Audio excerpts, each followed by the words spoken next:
Bonjour à tout le monde, bonjour à tous mes mind people. Vous allez bien?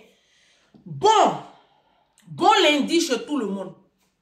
Lundi 7 avril, que Dieu vous bénisse, que Dieu garde cette semaine-là, que Dieu vous garde cette semaine-là, vous et vos familles, que Dieu vous apaise, que Dieu vous garde. L'armée céleste comme ça, à côté de vous comme ça. Le feu sur nos ennemis. Vous allez bien? Tu as mis un like, tu as mis un pouce. Très bien. J'ai fait mes thèmes. J'ai traité les thèmes là. Ce week-end là, je n'ai pas dormi. J'ai traité les thèmes là. Jusqu'en 12. Aujourd'hui, je vais enregistrer comme ça 3. Après, je vais en salle de sport. Parce que j'ai beaucoup grossi. Comme j'ai la voiture maintenant, je vais mon petit malin. Je vais en salle de sport. Parce qu'il faut qu'on vive. On ne va pas s'arrêter de vivre parce qu'on est célibataire. Bon. Droit de réponse. On sort.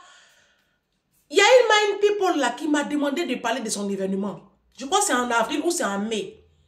Je ne revois plus l'audio qu'elle a fait. Il faut que ma chérie, si tu m'écoutes, il faut que tu m'écrives. Je parlais de celle qui a son événement le 12. Je crois que c'est ce samedi-là. Par contre, ou je ne sais plus. Par contre, il y a une autre qui a un autre événement, mais je ne sais plus, mais je ne me retrouve plus. Il faut que je cherche dans le fil de mes... Parce que comme je reçois beaucoup d'appels et de messages WhatsApp, c'est pas facile pour moi. Je n'ai pas community manager, je suis seule. Tous les jours, je vais traiter au moins 70 messages WhatsApp. Que WhatsApp, hein? 70, 80 par jour. Vous comprenez? Ça, je ne parle pas de Messenger, je ne parle pas d'autre chose. D'accord? Donc, c'est pas évident. Mais bon, il y a des femmes qui m'écrivent beaucoup ces temps-ci qui ont envie d'être écoutées. Parce que vous connaissez notre communauté là-haut. Tu vas aller expliquer ton histoire à quelqu'un, ils vont te dire, ah, tu as marié blanc, mais il faut vivre ta vie. Tu as marié ici, tu as marié à l'argent. En fait, vous ne comprenez pas que c'est pas que ça le bonheur. Vous ne comprenez pas. Moi, je vous ai déjà dit, ma chérie, tu es dans un foyer. La paix que tu avais avant, là, de rentrer dans ce mariage-là, ou de rentrer dans cette union avec cet homme-là, si tu sens que cette paix, tu ne l'as plus, quitte la relation. Quitte la relation. Bienvenue sur Ange Prisca des réseaux. Défibrillateur des réseaux sociaux. C'est la même qui est très critiquée sur les réseaux, mais beaucoup copiée. Je ne sais pas quel titre je donne à cette vidéo. Pendant que je l'enregistre, je ne sais pas. Débrouillez-vous. Mais en tout cas, ça va défibriller. Tu as attaché ta ceinture de sécurité. Il faut attacher. Si tu n'aimes pas la vérité, il faut partir. Il faut partir. Cette semaine-là, celui qui n'aime pas la vérité, c'est même pas la peine. Cette semaine-là, il va rester sur ma page. C'est mieux. Parce que tu écris un commentaire désobligeant, je te bloque. Je viens, hein. Je viens. Oh, j'ai trop... les thèmes là, moi, je me mélange. La vidéo d'hier, on va lire un commentaire. Bonjour Ange, je poste ce commentaire aujourd'hui pour affirmer que tu es dans la vérité, au cas où quelqu'un aurait encore des doutes. Depuis que je te suis, je prête attention à certains détails au sein de la communauté afro. Et tout ce que tu dis est très vrai en grand caractère d'imprimerie. Aujourd'hui, je suis allé à Château-Rouge pour acheter les épices. Donc hier, elle allait à Château-Rouge, je pense que ça veut dire hier, acheter les épices du pays. Presque toutes les femmes étaient seules. Et pourtant, elles sont en couple. Hein. Je dis bien presque toutes. Les rares femmes qui étaient accompagnées de leurs copains ou maris étaient vraiment comme leur mère à côté d'eux. Vieilles, mal habillées, mal entretenues, tandis que les hommes semblaient propres, bien vêtus, avec des habits et des chaussures de marque. Moi, je ne suis pas une menteuse. Bref, tout ce que tu dis passe. Tout ce que tu passes le temps à pointer du doigt ici.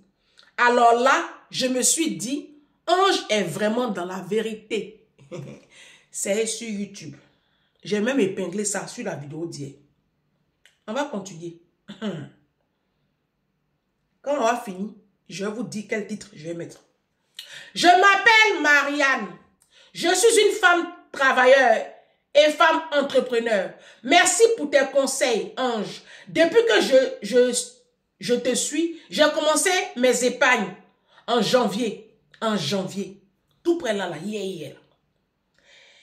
Et je suis à 5 000 $. Imagine que ça fait 8 ans de mariage, je n'avais pas d'épargne. Toujours en train d'aider monsieur à payer les factures. Là, j'ai arrêté de l'aider à payer les factures. Et je le fais seul. Et moi, j'ai un compte bloqué en mon nom. Mère de 4 enfants sans épargne.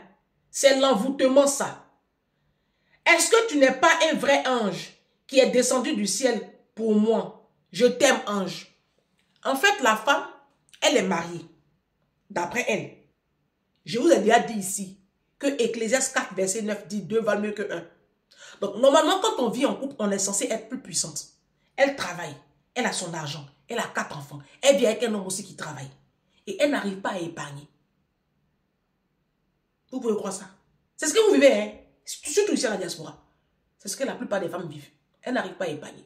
Et depuis janvier, il paye sa part. Elle paye sa part. Elle est restée focus là-dessus. Il n'y a plus à faire de dire non, c'est moi. Elle dit, elle ne coûte plus. Elle dit, elle ne coûte plus. Il paye sa part, elle paye sa part. Et elle a pu épargner $5 000. Janvier, février, mars, avril, en 3 mois. Ça fait 8 ans elle est mariée. Et en 3 mois, elle a $5 000. Je viens avec le titre, tu es pressé. Vous dites que vous êtes marié. Il n'y a pas de problème. Voici la photo d'une dame qui est... J'ai peur que YouTube même me bloque ma vidéo. Mais c'est cette vidéo-là. Elle a été tabassée par son mari. C'est cette photo-là. Voici la photo de la dame en question. Ici, bien jolie. Et elle a été tabassée par son mari, frappée.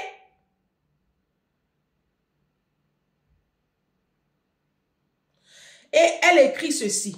Bonjour, je ressens que la situation est devenue insupportable. Aujourd'hui, il est temps pour moi de tirer un trait sur tout cela.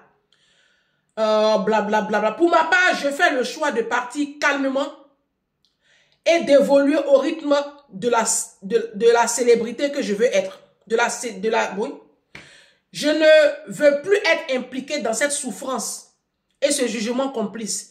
J'ai des frères, sœurs, une mère et des admirateurs qui comptent sur moi. Je ne peux pas rester piégé dans cette dynamique toxique. Je vous remercie de me laisser maintenant. Je suis partie, j'ai mûri et surtout j'ai compris que je dois apprendre à marcher seule. Elle vivait dans une relation toxique avec un homme violent. Je crois qu'elle est connue sur les réseaux, je ne sais pas. Mais je ne vous montre pas l'image parce que le monsieur l'a battue à sang. Et elle a son visage tout humifié. Et elle vivait comme ça. J'ai regardé aussi une vidéo d'une dame qui relate un peu les faits, les histoires, voilà. Et elle parlait d'une influenceuse aux États-Unis. Une influenceuse aux États-Unis qui faisait croire, une blanche, elle faisait croire à tout le monde qu'elle vivait le big love, le mariage parfait. Elle se filme avec son mari. Entre-temps, ils sont surendettés. Son mari l'a surendetté parce que son mari, il aime vivre bling bling. Et il la bat à chaque fois qu'elle se plaint de ce que il dépense trop l'argent du ménage. Il la bat et elle restait dedans. Elle restait dedans. Un jour, elle a failli passer pour laisser ses 2 enfants. Elle a failli passer à 2 pas. Et c'est là, arrivé à l'hôpital, les gens lui ont dit, mais c'est pas possible, tu vas y laisser ta vie. C'est comme si elle était hypnotisée par ce monsieur. Elle s'est réveillée. Elle a mis un thème à ce mariage. Mais elle allait y passer. Je vous dis une chose, hein. Vos maris là, ils ne sont pas avec vous parce qu'ils vous aiment. Les hommes africains ne sont pas avec vous parce qu'ils vous aiment. Les hommes africains cherchent une maman bis. Les hommes africains se marient parce qu'ils n'ont pas envie de faire à manger, parce qu'ils n'ont pas envie de faire le ménage, parce qu'ils ne veulent pas laver leurs habits, parce que il y a une sécurité que vous leur offrez. Ils vont travailler, ils rentrent, ils vont se coucher dans le canapé, ils prennent la télécommande et puis ils commencent à zapper la chaîne. Pendant ce temps, toi, tu vas charbonner, tu vas cuisiner et puis tu viens mettre à manger à table. Et puis la nuit, quand sa chose-là se lève, tu vas écarter, il va mettre. Voici les 2 principales raisons pour lesquelles les hommes africains se marient. Ils ne se marient pas parce qu'ils sont amoureux de vous. Et ça, je pense que vous commencez à le comprendre ça. Je vais vous montrer là où vous allez commencer à le comprendre. Alors, je vais vous montrer une vidéo. La dame qui parle là, c'est une femme du là. Je suis persuadée à 10 000% que celle-là, elle a déjà suivi ma formation. Oh oui. Elle est passée à la formation des Ange Prisca Dianzo. Parce que femme du là parle pas comme ça. Femme du là va parler, mais pas ça là. Pas vacances. Non. Je suis la seule influenceuse qui a commencé à dire ici sur les réseaux, il y a 3 ans, que les mariages africains, ça ne m'intéresse pas parce qu'il n'y a pas de vacances dedans. Il n'y a pas de voyage. Les gens ont commencé à m'insulter. Tu as un gros nez. Depuis quand c'est dans notre culture. Tu veux te jouer les blanches. Même mes copines, elles ont commencé à me critiquer. Quand j'ai dit il n'y a pas de vacances dedans. Mais aujourd'hui, là, elles ont changé. Ça vient un peu. Voici une. Si femme Doula s'est levée, c'est que c'est gâté. Elle est passée à ma formation. Celle-là, elle m'écoute. Ouh, c'est mon élève. Ça ne peut pas ne pas être autrement. Les gars africains là, qui disent toujours oui, on verra dans 10 ans, quand tu seras seul, patati patata, de quoi vous parlez? Vos mariages d'aujourd'hui là, mais vos mariages là, ils sont nuls les gars. Vos mariages, ils sont nuls. Très ennuyeux. Dedans, il n'y a pas de voyage. Il n'y a pas de sortie pour la plupart. On fait sortir quand tu es dehors là, quand tu n'es pas encore marié. Quand tu es marié là, tu deviens la bonne de service. C'est toi qui fais ménage. C'est toi qui fais nettoyage. Tu deviens la bonne de monsieur. Monsieur passe sa commande même de dehors. Ah chérie, je veux manger ceci, je veux manger cela. Même si tu es la femme de l'année, tu fais tout le ménage du monde, tu le sers là. Le gars encore, l'argent que tu gagnes dehors là, il va avoir gros yeux encore dessus. Il va te parler. Ça c'est mon élève. Ça c'est mon élève. Ah oui. Sinon depuis quand Ivoirienne ou même Malienne, Doula, depuis quand la femme africaine parle des vacances dans le couple? La femme africaine, elle, le mariage pour elle, c'est... On n'a qu'à dire, elle s'est fait à manger. On n'a qu'à dire, elle a des grosses fesses, elle a des gros seins, elle est féconde, elle a fait 2, 3, 4, 5 enfants. C'est tout. La femme africaine, ça c'est son domaine de définition. Depuis quand la femme africaine parle des vacances, je suis la seule, la première, l'unique qui a commencé à vous interpeller que vos mariages là, c'est pas mariage. Mariage où il n'y a pas de vacances, en famille. Mariage où on est dans la maison. Été arrive, on passe, on est dans la maison. On dépose les enfants au centre de loisirs, ou on dépose les enfants chez papi et mamie, et puis monsieur et madame, ou même quand madame voyage, elle voyage seule. Voici été qui arrive, hein. Vous allez voir. Les femmes africaines, vous allez les voir, surtout les Ivoiriennes, elles vont s'y ramasser. Comme il y a élection là, peut-être elles vont doser. Sinon, elles vont s'y ramasser. Juillet et puis août là, elles sont habillées avec leurs enfants. Sinon, ou bien si enfant là c'est trop, elles vont avec le dernier ou même les 2 derniers, et puis les aînés restent, et puis elles s'en vont. Monsieur est ici. Les hommes africains, non, ils ne voient même pas l'intérêt de voyager avec leurs femmes. Parce qu'en fait, ils ne sont pas amoureux de vous. Et puis les hommes ivoiriens, même surtout, même ils aiment voyager seuls. C'est pas avec leurs femmes. Parce qu'ils vont à Abidjan, c'est pour aller vivre.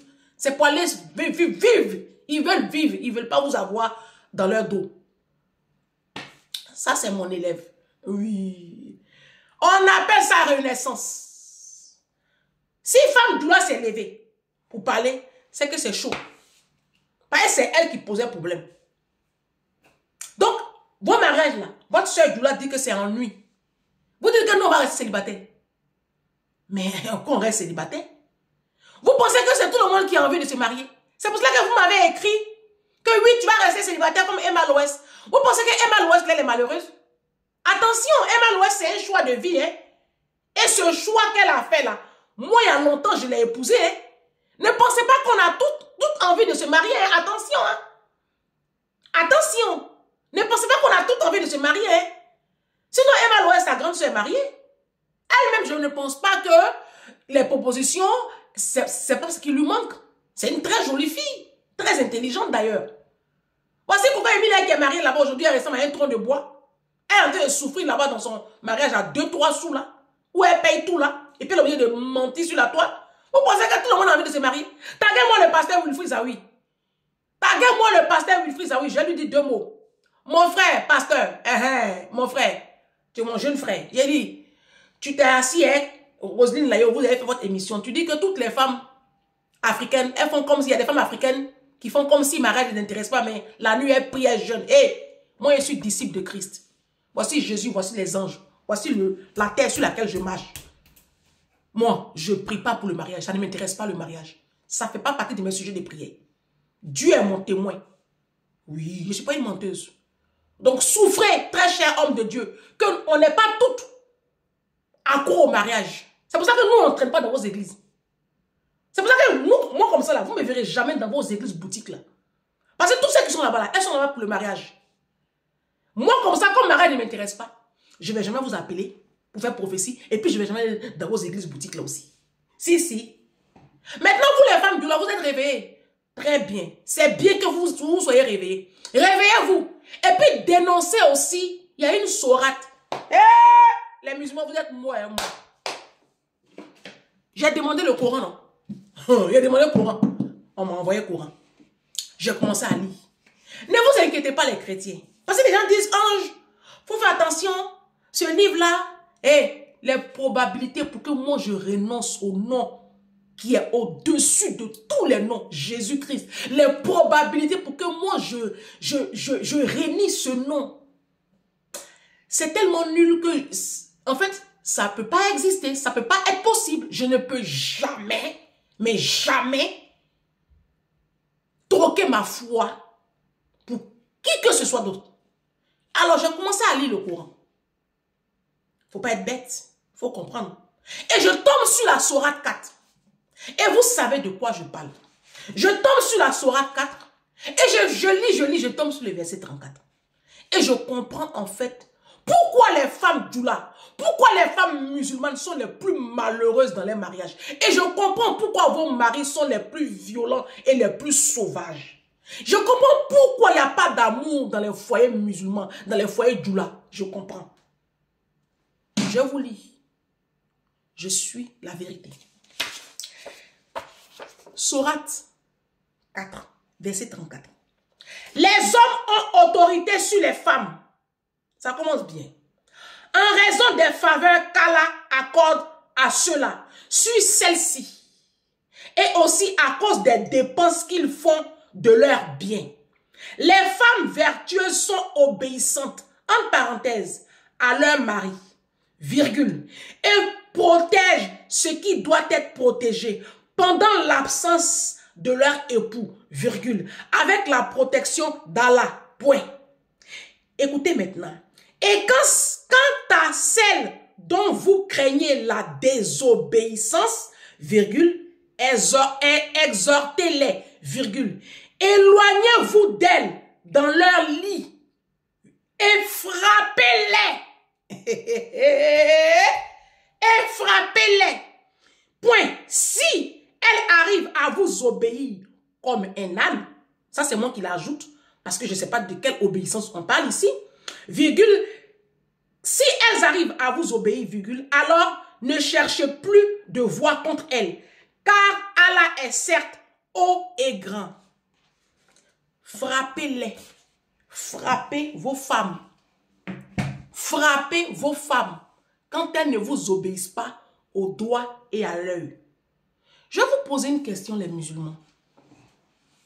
Où est l'amour ici? Où est l'amour ici? Moi, je me rappelle du verset de la Bible où on a surpris une femme en flagrant délit d'adultère. Et parce que l'adultère, on ne commet pas l'adultère seul. Hein. L'adultère, ce n'est pas avec un tronc de bois, hein. C'est avec un homme. D'accord? Certainement que cet homme-là même était marié aussi. Donc, elle commet l'adultère. Dans la loi juive, ça ne se faisait pas. Comme chez les musulmans d'ailleurs. Donc, on prend la femme, on la frappe et puis on la trimballe, on l'emmène devant Jésus. Comme lui, il est là et puis on cherchait un moyen pour l'accuser. Donc, les pharisiens prennent la femme par les cheveux, on la titille comme ça. Et puis on la dépose au milieu d'une place publique parce que c'était dans la loi. Et chacun a son morceau de caillou parce qu'on devait la lapider. Charia que vous faites là, c'est ça. On devait la lapider parce qu'elle a commis une abomination. Donc on demande à Jésus, toi tu dis que tu es le Seigneur, toi tu es le Fils de Dieu, toi tu es ceci, tu es cela. Cette femme-là, Moïse nous a dit qu'elle doit être lapidée, qu'elle n'a pas droit de vivre. Parce que Moïse, c'était leur prophète. Moïse, ce n'est pas camarade de quelqu'un. Moïse, c'est le camarade de Jésus. Ah, si, le jour où Jésus était en train d'agoniser au jardin, au mont des Oliviers, là, c'est Élie et puis Moïse qui sont venus le fortifier. Donc, Moïse et puis Élie sont les amis de Jésus. Si. Donc, on lui dit, mais Moïse là, il a dit que cette femme on doit la lapider. Toi, tu dis quoi? Et puis on l'attend. Jésus s'assoit, il s'arrête et puis il s'abaisse. Et puis il commence à écrire à terre. Vous savez, le sol sur lequel nous marchons là, c'est pas simple. Hein? Les cieux, le sol, le vent, la nature même là, c'est pas simple. Vous comprenez?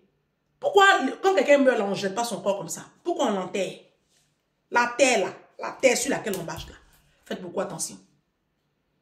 Nos parents au village, quand ils font les cérémonies, puis ils prennent l'eau et puis ils versent par terre comme ça là. Faites beaucoup attention à la terre. Donc Jésus parle à la terre. Jésus est en train de parler à la terre. Et puis il écrit. Mais il parle à la terre. Et puis il dit rien. On lui demande, mais tu dis quoi? Il se relève, il dit que celui qui n'a jamais péché de toute sa vie, lui lance la première pierre à cette femme. Chacun a commencé à partir. Chacun dépose le caillou. Chacun s'en va. En commençant par le plus âgé. Ils étaient nombreux, hein. Ils sont partis. Parce que si Jésus avait dit que votre Moïse là, s'il avait parlé de Moïse, lui-même là, on le lapidait. Donc comme il est la sagesse incarnée, faite chair, il a commencé à parler à la terre. Et puis il a ordonné à la terre. Eux-mêmes terre, ils ont pris caillou là, ils ont déposé, puis ils sont partis. Maintenant, vous, les musulmans, vous dites que c'est dans votre Coran. Hein. Je vais de vous lire votre livre saint. Que quand votre femme n'est pas obéissante, vous devez la battre, la frapper.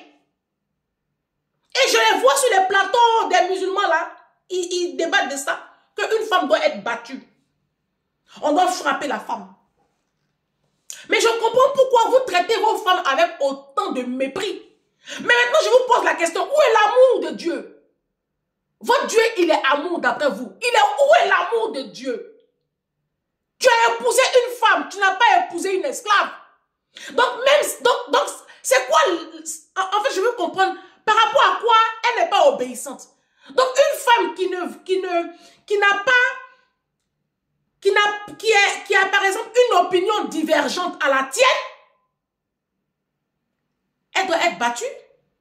Parce que tu lui demandes de faire ceci ou cela et qu'elle n'est pas d'accord, elle t'a désobéi, elle mérite le fouet. Voici ce que vous enseignez à vos petites filles musulmanes. Et aujourd'hui, dans la mentalité des femmes musulmanes, elles doivent tout accepter, tout endurer, tout supporter dans les mariages toxiques et elles meurent par milliers sous les coups de leurs conjoints. Je comprends en fait. Je vous comprends un peu les musulmans. Je vais finir de lire votre Coran et puis je vais bien vous comprendre.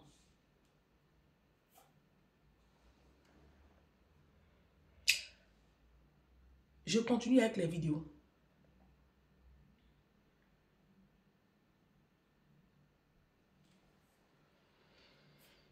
J'ai à peine 32 ans, j'ai 4 ans de vie maritale et je suis déjà épuisée. Mon mari et moi travaillons tous les deux. Lui rentre 1h30 avant moi.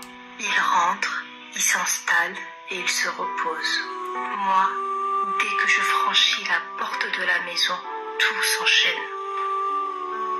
Je dois lui demander chaque jour de sortir de la viande du congélateur. Et si j'oublie, tant pis pour moi, tant pis pour nous, nous mangerons en retard.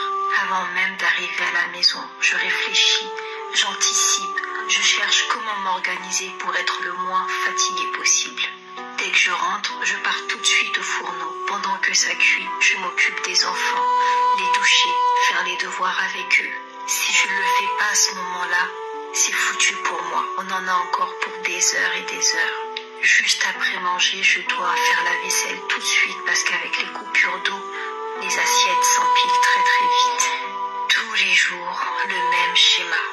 Tous les jours, et même en ce mois de Ramadan. J'en ai parlé à mon mari. Je lui ai dit à quel point j'étais fatiguée, que je commençais vraiment à être épuisée et que j'avais besoin de son aide. Devinez ce qu'il m'a répondu. Mais c'est toi la femme, tu ne peux pas que je paye une dot. Oui, il avait payé une dot. Alors parce que tu as payé une dot, je dois être ton esclave, ta cuisinière, ta nounou, ta femme de ménage, à quel moment je suis juste ta femme?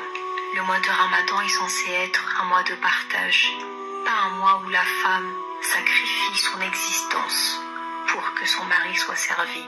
Je n'ose en parler à personne parce que tout ça là semble normal pour beaucoup, alors que beaucoup de femmes sont comme moi. On pleure en silence, on souffre en silence, alors qu'on n'en peut plus. J'aimerais tellement que les mentalités changent. Et pour que les mentalités changent, je pense qu'il faut qu'on en parle. J'ai à peine 32 ans. Ah, les mentalités, elles vont changer. Sous cette page-là, elles vont changer. Vous venez d'écouter la femme là. C'est pour cela que les hommes se marient. Les hommes africains, dans leur entendement, qu'ils soient bousman, qu'ils soient musulmans, chrétiens, je ne sais quoi, l'homme africain, quand il se marie parce qu'il veut avoir une mère bis dans sa vie, il se marie parce qu'il veut avoir une servante dans sa vie, il se marie parce qu'il veut avoir un objet sexuel, il se marie parce qu'il veut avoir une mère porteuse, une cuisinière, une bonne à tout faire, une esclave. Voici pourquoi il se marie. La preuve, vous voyez très bien qu'ils font rien à vous. Pas de vacances, pas de loisirs, pas de je t'aime. Même quand ils vous font l'amour, c'est même pas, ils ne vous font même pas l'amour, ils vous baisent. Ils finissent d'éjaculer. Et puis ils prennent quoi, ils se couchent et puis ils dorment. Ils n'en ont rien à foutre de vous en fait. Vous êtes juste un objet sexuel. Vous êtes juste là pour une certaine sécurité. C'est tout. La femme qui l'aime vraiment là, elle est dehors. Va prendre son téléphone. Faut prendre son téléphone, tu as peur de quoi? Voici notre vidéo. Qu'est-ce que tu fais là? J'ai amené toutes mes affaires. J'en ai marre de pas dormir avec toi tous les jours, je m'installe. T'installes où? Chez toi. Mais enfin Didier, il est 3 h du matin. Mais c'est pas grave, ça va vite te recoucher, moi je rentre tout ça, je te rejoins, je débarrerai demain. Mais qu'est-ce qui te prend? J'ai été égoïste, j'aimais trop ma liberté, et je t'ai jamais proposé le mariage ni de vivre avec toi, mais ce soir j'ai réfléchi. Je me suis rendu compte que je t'aime vraiment et je peux pas me passer de toi, je fais le grand saut. Comment ça le grand saut? Quel grand saut? Mais ça va pas la tête? Quoi, ça va pas la tête? Mais j'ai pas du tout envie que tu viennes habiter chez moi. Comment ça, t'as pas envie? Bah non, j'ai pas envie, j'ai pas tellement la place d'abord. Tu m'aimes plus? Mais bien sûr que je t'aime énormément même, enfin c'est pas pour ça que... Tu veux qu'on se marie? Mais non, je veux pas qu'on se marie. J'ai pas du tout envie, tu comprends? Pas du tout. Mais de quoi t'as pas envie? Mais de tout, de rien, je sais pas moi. T'as toujours faim quand je fais un régime, tu te rases pendant des heures et tu nettoies jamais le lavabo.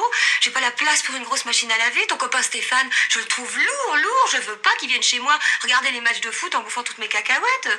Je sais pas moi, plein de trucs. T'aimes pas mes amis? Ah bah Stéphane, je l'aime pas, non? Mais si tu m'aimais, t'aimerais aussi mes amis. Eh bah tu vois, je t'aime, mais Stéphane, il me reste en travers du gosier, voilà. En plus, je viens juste de me faire construire une nouvelle bibliothèque. J'ai enfin réussi à caser toutes mes affaires, alors s'il faut en plus... Est-ce que tu peux être égoïste tout de même? Non mais dis donc, tu te crois où, là? Comment ça, où je me crois? Bah oui, tu viens m'emmerder chez moi à 3 h du matin. Ah bon? Je viens te demander en mariage et toi t'appelles ça venir t'emmerder. Écoute Didier, je ne veux pas vivre avec quelqu'un, tu comprends? Ni toi, ni personne, je ne veux pas. Je veux vivre seule, tu comprends? Je veux pouvoir péter dans mes draps tranquilles, rentrer à n'importe quelle heure, bouffer sur un coin de table, inviter des copains, faire le ménage seulement une fois par an si ça me chante. Je veux dépenser mon fric à ma façon, je veux... Mais tout ça, tu pourras très bien le faire, je vois pas où est le problème. Le problème, c'est que je ne veux pas d'un mec étiaffé sur mon canapé qui baille en disant qu'est-ce qu'il a bouffé ce soir. Je ne veux pas qu'on me dise tiens toi qui repasses si bien les chemises. Je ne veux pas acheter la nouvelle BMW qui est fabuleuse et on paiera les traites ensemble. Je ne veux pas que ta mère me téléphone pour savoir si je t'ai bien donné tes cachets contre la grippe. Je ne veux pas tes chaussettes sales dans mon panier à linge. Je ne veux pas nettoyer la cuisine pendant 3 heures le jour où tu auras décidé de faire une paella pour tes collègues du bureau. Je ne veux pas te demander si tu es d'accord de regarder le film au lieu du sport. Je ne veux pas. Ta vie, c'est ta vie. Ma vie, c'est ma vie. Très bien. Mais si je comprends bien, Voici ça. Vous voyez, on n'a pas toute envie de se marier. Les pasteurs, on n'a pas toute envie de se marier. Les femmes africaines qui sont en train de courir derrière vous, professer les mariages là, ça c'est elles. Vous avez entendu la femme là, non? Moi-même, c'est à cause de ça, mais je n'ai pas eu parler.